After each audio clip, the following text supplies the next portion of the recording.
Hello all, welcome back to our YouTube channel. So today we are going to see collect function in PySpark. Basically, we have the select and collect.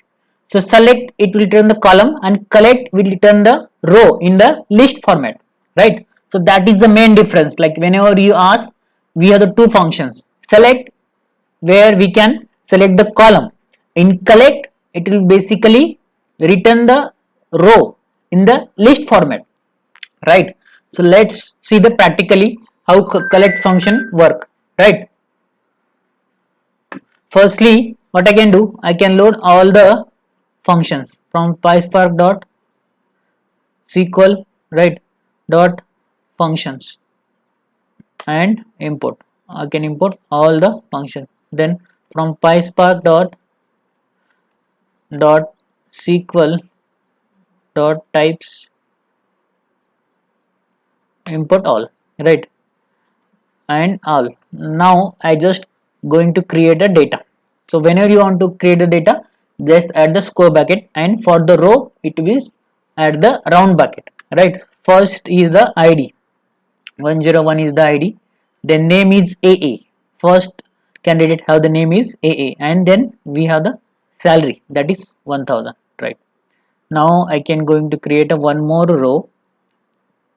I can copy the first row and paste it, and then just change the id and name is bb. And now I can copy the one more row, same row, second row, and going to create the third row. Now, right, third. So this is,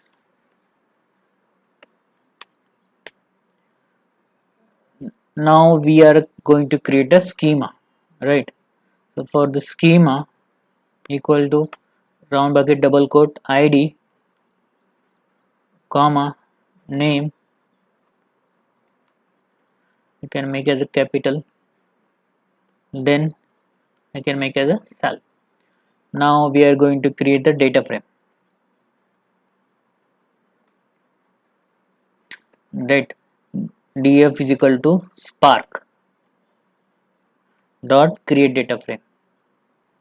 Then we are going to provide the data, actual data, rows, and then we are going to provide the column header or schema, and then we can I can df.show, right? Now let's run the our code, and it will going to create a data frame. Basically data frame is table. Now let me add collect function. So in collect, let me add collect, right?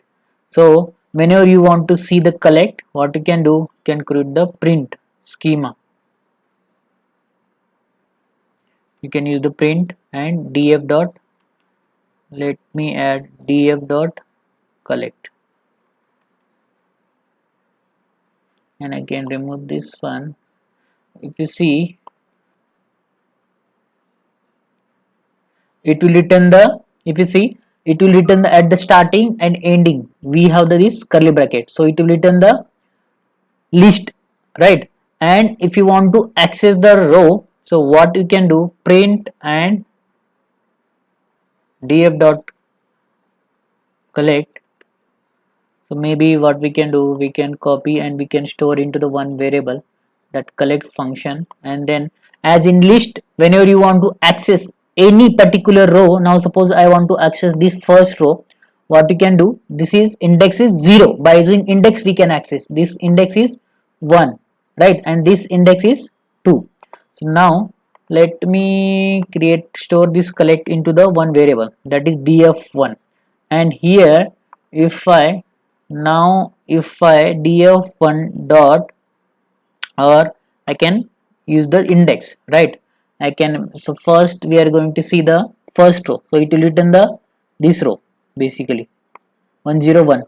Then if I copy this same structure and access the second item in the list using our collect, for the collects, let me remove this one, I copy, can copy this one.